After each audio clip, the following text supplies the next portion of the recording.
Göbekli Tepe itself was the end of a process, not the beginning of a process. It was something that marked, it was a marker. Hidden layers of history are waiting beneath the Turkish dust, but a digital curtain is falling over the landscape. For over 20 years, the excavation of the world's most important ancient site has stayed stuck at less than 10%. Meanwhile, over 300 coordinates in the region have been intentionally blurred on satellite maps. Yeah, about that, the radar already showed us what is down there, and it is way bigger than anyone is admitting. From sealed human statues to hidden rectangular cities, the real secret of Gobekli Tepe is not what was found, but what is being kept under lock and key. Shadow over the ancient world. The pillars at this site are massive, standing nearly 6 feet tall in the oldest sections. They were carved with stone tools because metal had not even been invented yet. The precision is wild. You can see the ribs on the animals and the fingers on the stylized human arms folded across the stone. For starters, there are no houses here. There are no trash pits or water wells either. It looks like a massive ceremonial center built by people who did not even have farms yet. This discovery flipped the script on human history. It used to be thought that farming came first, then religion. But here the religion came long before the first grain of wheat was ever planted. The crazy part is that these massive stones were set into shallow pits in the bedrock. The builders used flint flakes to carve the limestone, which is soft when it is first dug up, but gets hard like iron once the sun hits it. Schmidt spent weeks mapping the area by hand, realizing that the local farmers had been plinking away at these old millstones for generations without knowing they were sitting on a gold mine of history. By the time winter hit, the site was surrounded by red survey tape.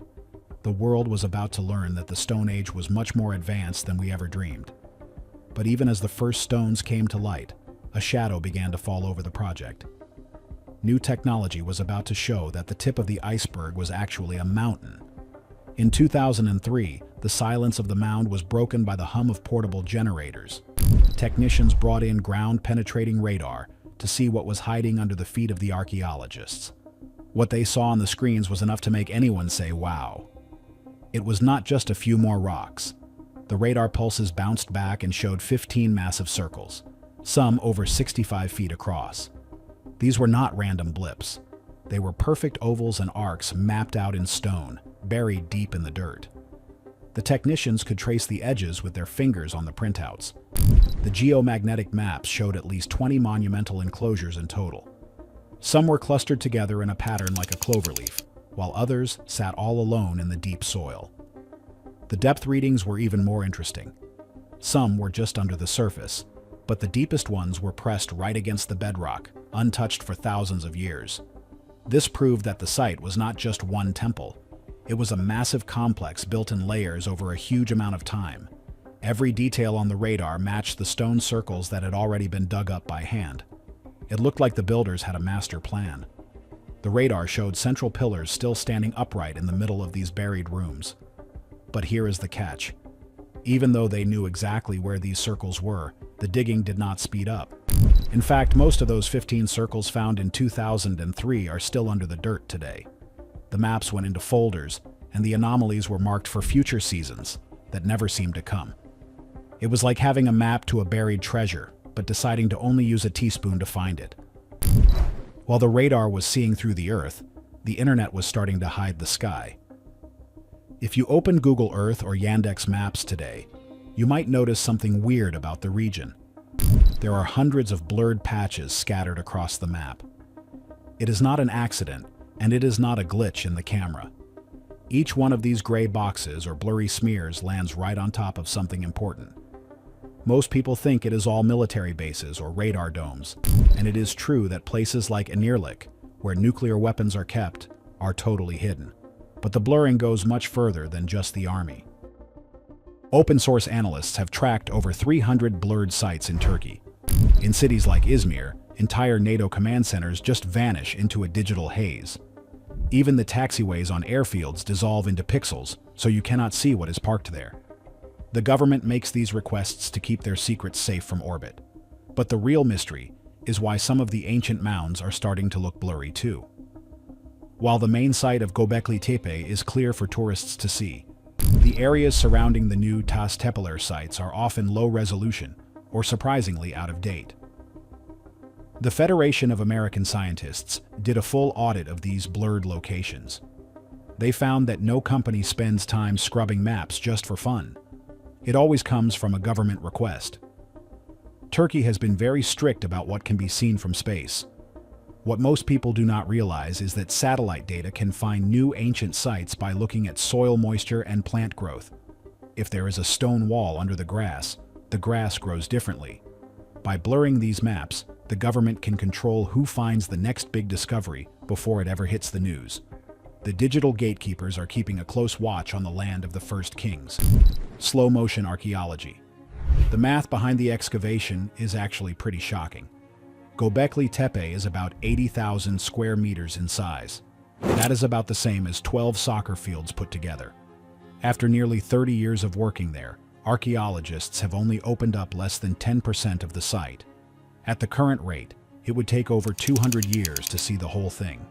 Imagine that. Your great-great-grandchildren would be old before the last stone is finally uncovered. It makes you wonder why there is no rush to solve the world's biggest mystery. The official reason for this slow pace is conservation. The limestone pillars are actually very fragile. When they are buried, the moisture is constant. But as soon as they are dug up, the sun and wind start to crumble the stone. The archaeologists have to build massive, expensive roofs over every new circle they find. They spend more time fixing old walls than digging new ones. In some years, they only uncover a few square meters of new ground. They say they are protecting the past for the future, but it feels like the past is being kept in a cage. There is also the UNESCO factor. Since the site became a World Heritage Site, the rules are incredibly strict. You cannot use heavy machinery, and you cannot dig without layers of permission from international boards. Every brushstroke is logged and photographed. While this keeps the site safe, it also means the big reveal will never happen in our lifetime. The site directors say that revealing as little as possible is the best way to make sure it survives. But for the people watching on Google Earth, it feels like the clock is being intentionally slowed down. The slow crawl of the trowel is nothing compared to the secrets being found in the walls. In November of 2025, the dig season ended with a find that made everyone's jaw drop. At a nearby site called Seberk, which is only 25 miles away, workers found a life-size human statue. But it was not just lying on the floor, it was built directly into a wall, facing inward. The statue has its arms pressed to its sides and a face with no expression. It has been standing at attention inside that wall for over 10,000 years. This was not a decoration. It was a secret sealed away on purpose. The room where they found it was also a big surprise. It was not a circle like the ones at the main site. It was a rectangle, 30 feet long and 23 feet wide. This is a huge deal because historians used to think humans did not know how to build square rooms back then. This room had benches along the walls and stone vessels in the corners. It looks like a place where people lived or met in secret. There were even carved human heads sticking out of the eastern wall. It feels less like a temple and more like a high-tech stone bunker. At another site called Karahantepe, they found a room with a row of pillars carved like human faces.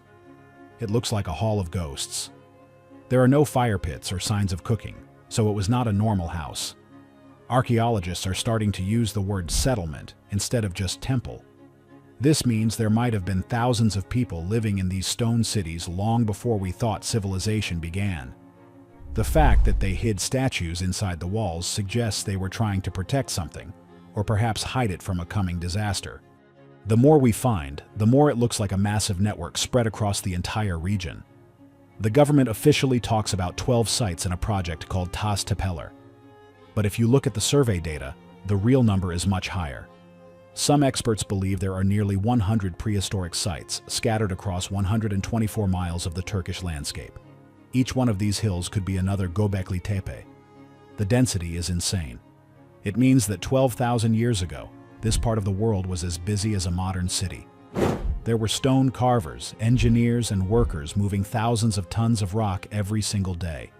The sheer logistical requirement to feed, house, and coordinate thousands of people suggests a level of social complexity that we are told didn't exist for another 6,000 years. We are looking at a phantom empire that has been sitting under our feet, disguised as natural hills, for the entirety of recorded history. This leads us to the staggering realization that the population density of the Harran Plain 12 millennia ago would have required a massive permanent infrastructure, shattering the traditional small band of hunters narrative once and for all. To build 100 sites of this scale, the region would have needed to be an administrative powerhouse, supported by a permanent class of architects, astronomers, and master masons who held a monopoly on specialized knowledge. The gap between what is official and what is actually there is huge. Ministry teams walk the ridges and find flint tools or bits of obsidian, marking them with codes in a private registry. Some of these sites have been known since the 1970s, but have never seen a single shovel. They are just lines on a government map. The scale of this organized prehistoric footprint is so big it makes you wonder how these communities were all connected. Did they have a single leader? Or were they all competing to build the biggest monument? Perhaps the truth is even more radical. When you look at the distribution of these mounds, Karahan Tepe, Sabers, Sefer Tepe, and the rest, they aren't randomly placed. They follow the contours of the land in a way that suggests a giant interconnected machine. One of the wildest theories emerging from independent researchers is that the Harran Plain was not just a collection of temples, but a massive prehistoric power grid.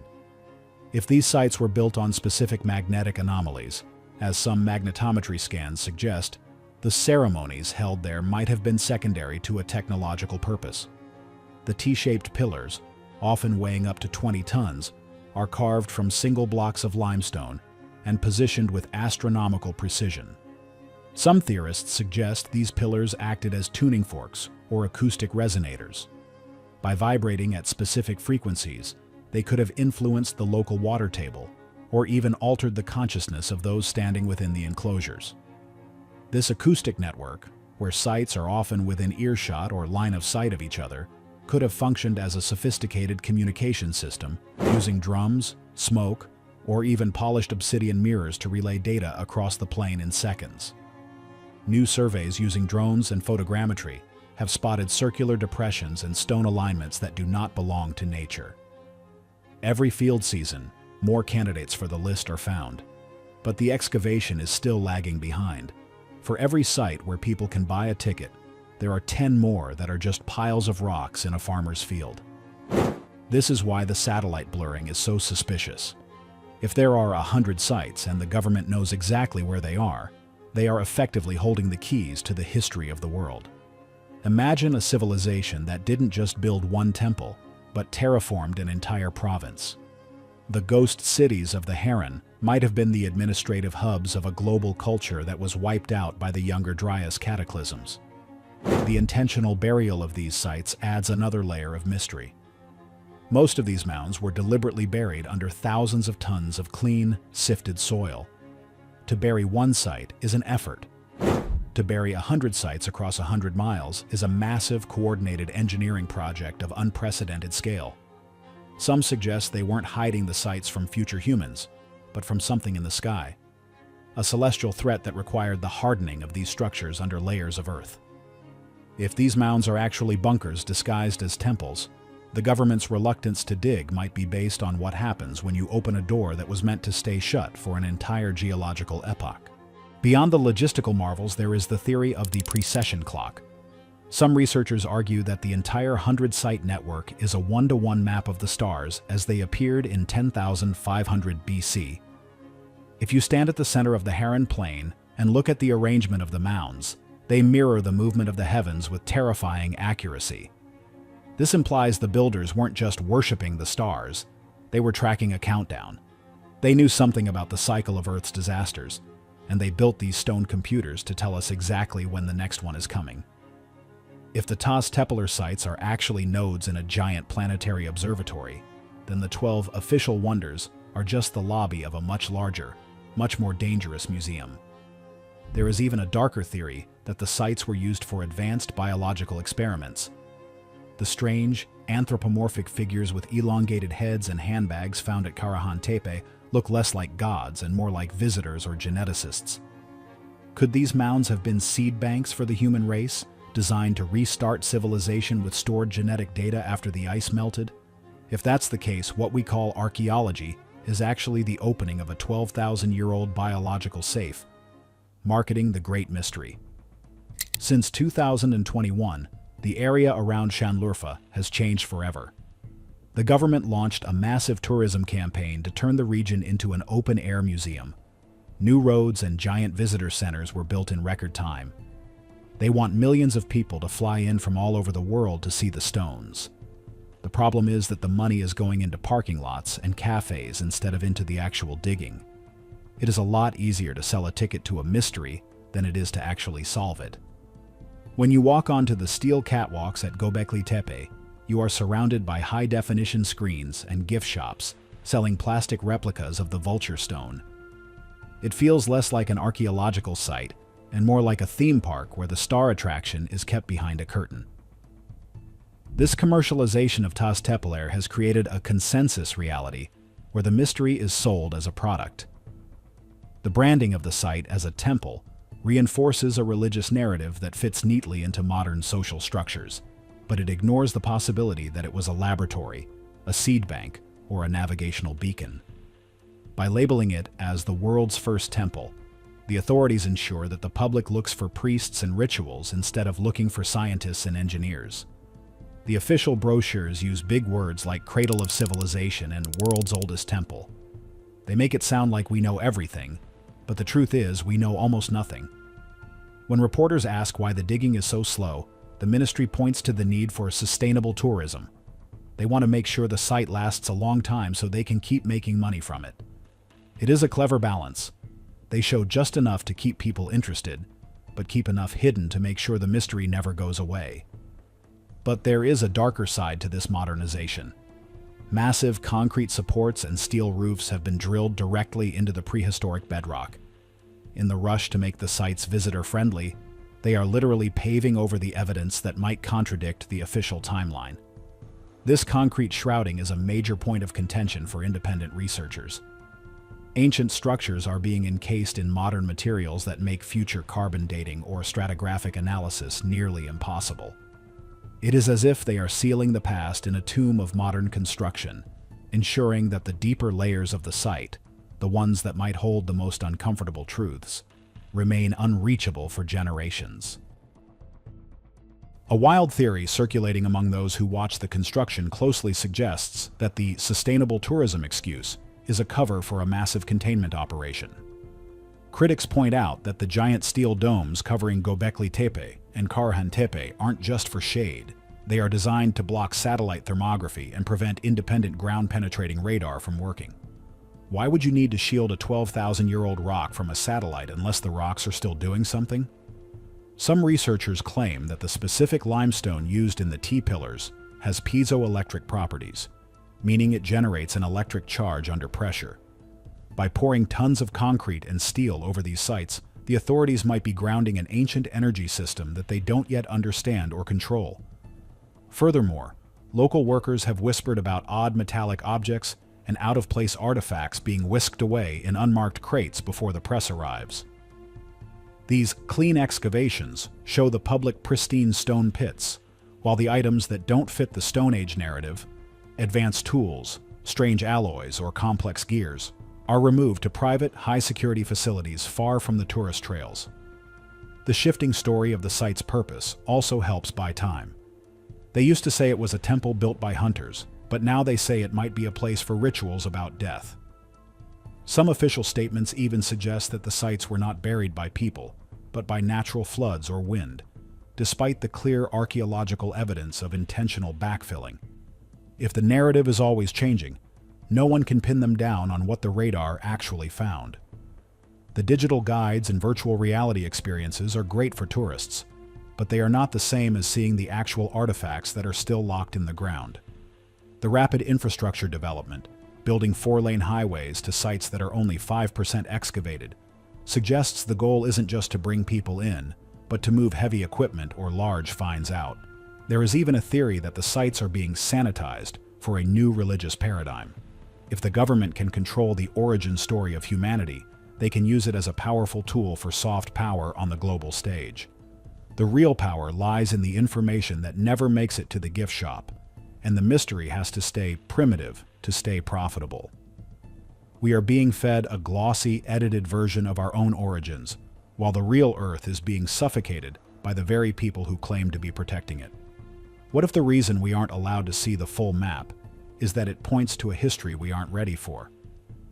Is this a simple case of slow science, or are the pixels hiding a global secret? Tell us your theories below. Don't forget to like and subscribe to stay updated on what the satellites reveal next.